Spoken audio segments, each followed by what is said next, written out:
Sabay-sabay natin alamin ang mga kaganapan na nangyayari sa ating bansa.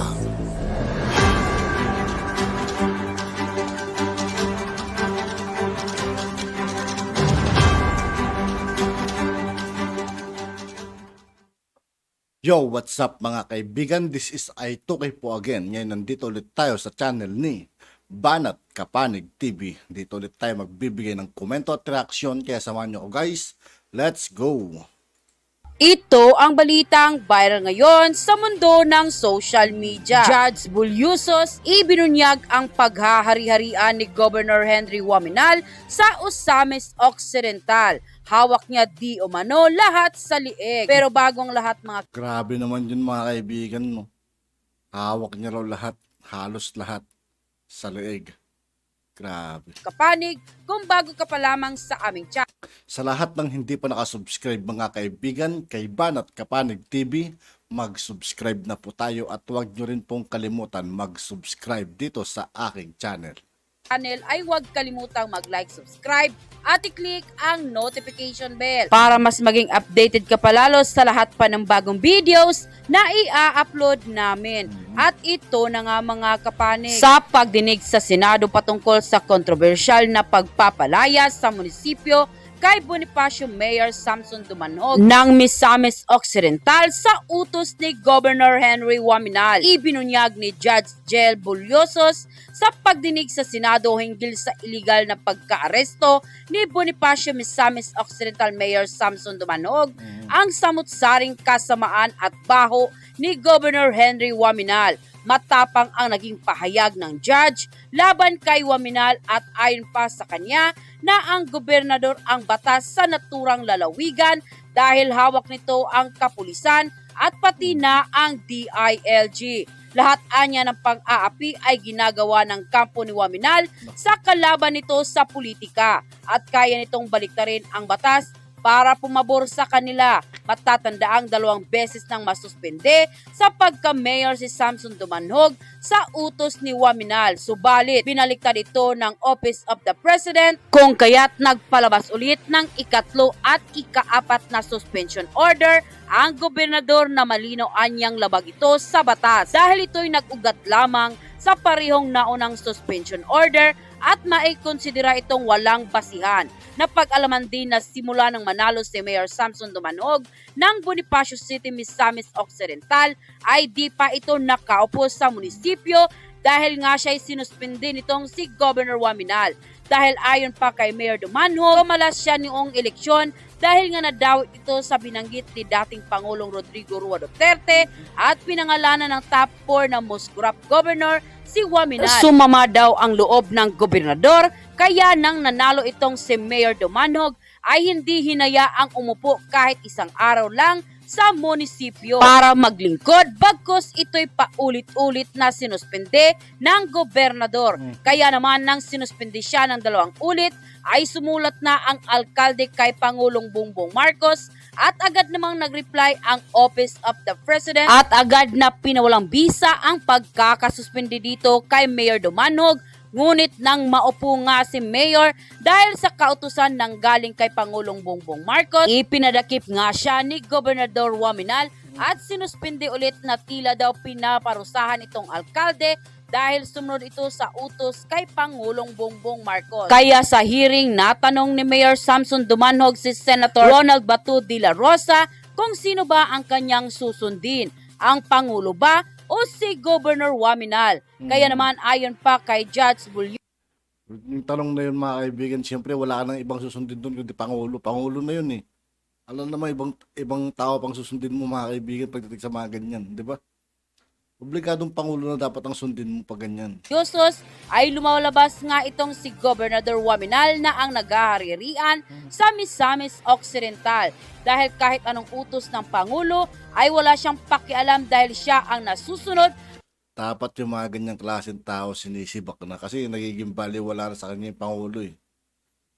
At siya ang sinusunod ng mga kapulisan. Ayon pa nga sa iba pa nating mga netizen na mararapat na daw itong kastiguhin ni Pangulong Bongbong Marcos si Governor Waminal tulad ng pagkastigo ni dating Pangulong Rodrigo Rua Duterte sa mga mayor o gobernador na naghahari-harian sa kanilang mga lugar. Matatandaan, ang naghari-harian noon sa Misamis ay ang pamilyang Paruhinog na nawala na nga at nalinis ni dating Pangulong Rodrigo Wala na mga kaibigan yung mga Paruhinog. Isa rin sa matunog dyan noon mga yan eh.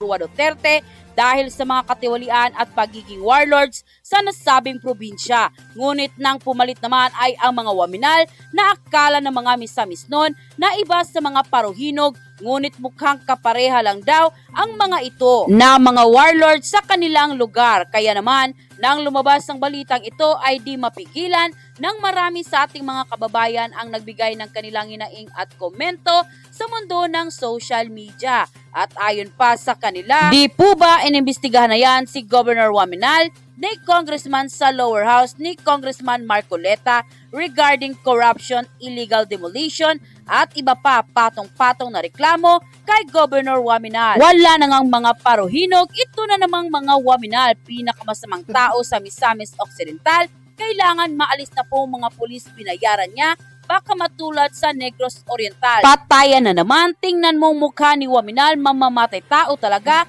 kundi lang napigilan ni Ma'am Charlotte, patay na talaga si Mayor Dumanog. Sa totoo lang po, tingnan mong ginapos ang paa at mga kamay na parang baboy. Bakit mga pulis, hindi ba kayo marunong gumamit ng posas? Bakit gapos parang baboy? Mayor, May posas naman sila eh. Bakit tinatali pa nila? Bakit kailangan itali? Tas takloban yung ulo. Di ba? Tas ang dahilan lang nila eh, isi-secure daw nila. Di ba? Parang ka-impostoran naman ka, parang kalalaking kasinungalingan naman ata yung sinasabi nila doon mga kaibigan, ano. Para sa akin mga kaibigan, may itim silang, may motibo talaga sila. Hindi tama yung pag-aresto nila sa tao mga kaibigan. yan ibinoto ng tao. Tapos wala pa atang warrant of arrest mga kaibigan eh.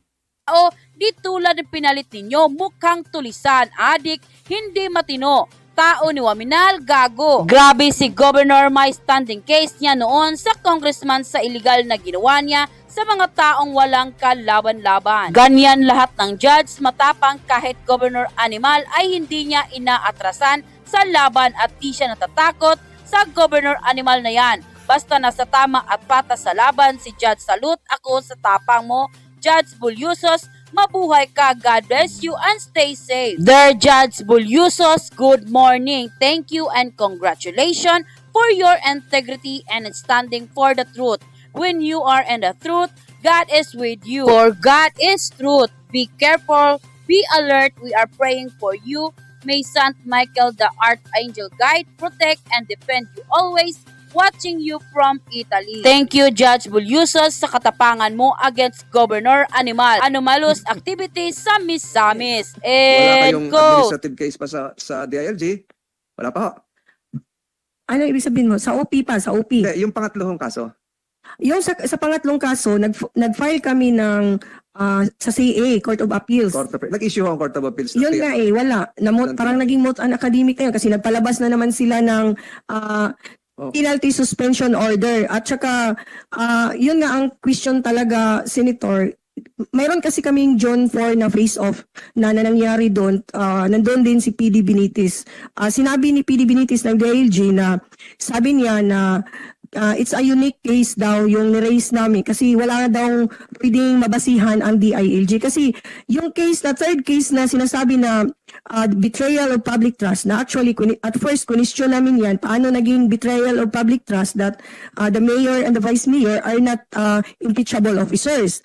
And that ang rason nila doon kasi usurpation of authorities na nag-duty yung parents ko last December 12 ang 13 and 14 yata yun.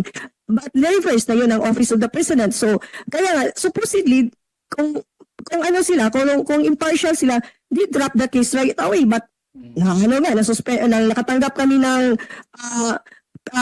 OP decision ng May 24 na pinaalam namin sa kanila ng May 26, ng May 29 bumalik na, reinstated na yung parents ko. Ng gabi, May 29 ng gabi, nakatanggap yung lawyer namin ng manifestation sa ang lawyer ng complainant, yung kinabukasan, 7:30 in the morning, May 30, nandoon na si Attorney Arif Aquino, nag-serve na ng preventive suspension. So, kung tingnan mo, it's very pattern. Ayaw talagang puin ulit yung parents ko. Mayor, ang basihan ko lang ng tanong ko kanina kasi ni-recognize ni DILG yung pangatlong preventive suspension na inaamin nila, which is based on the principle of alter ego na sinabi inexplain ni Attorney Alday, parang ni-recognize din ng Office of the President. So ngayon, Mr. Chairman, marami hong questions of law dito eh. Yung factual, siguro more or less dun sa implementation, nakita natin, pero yung due process na sinimulan ko nung unang araw ng hearing, dahil sa recognition ng DILG, medyo nasa gray area tayo. Siguro, ang magiging doon sa lahat ng allegations ninyo at sagot naman ni Governor, husgado po yun.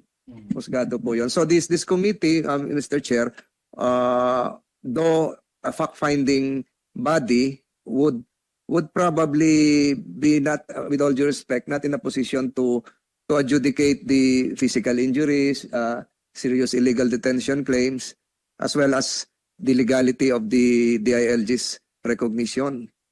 Yun na nakikita ko, Mr. Chairman. Pero tama yung ginagawa ngayon kasi nabiventilate nyo lahat ito in a public forum at marami nakakaalam. But let us refrain from kagaya ng sinabi ni Chairman na maging batuhan ito, na maging bintangan ito. Another body would decide eventually the merits of the seriousness and the legality of the accusations heard here. Yun lamang po, Mr. Chairman. At ako po binulong ko na sa inyo kung ano yung dahilan kung bakit ako lalabas ulit sandali, Mr. Chairman. Yes, thank you, Senator Tolentino. But before you leave, I just would like to settle this lingering question in my mind. I am not a lawyer, pero anybody, the lawyer of the Lumanhogs or the lawyer of the Waminals or the provincial government or anybody can react. Just a basic question. I'm sure this is a basic question of law. Yung dalawang suspension order was reversed by Malacanang.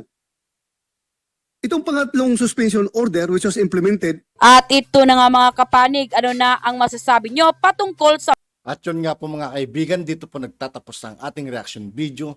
Muli ako po si I2K ng Sundalo ng Dunggalo at 811. Maraming salamat sa patuloy na pagsuporta. Yeah, peace out.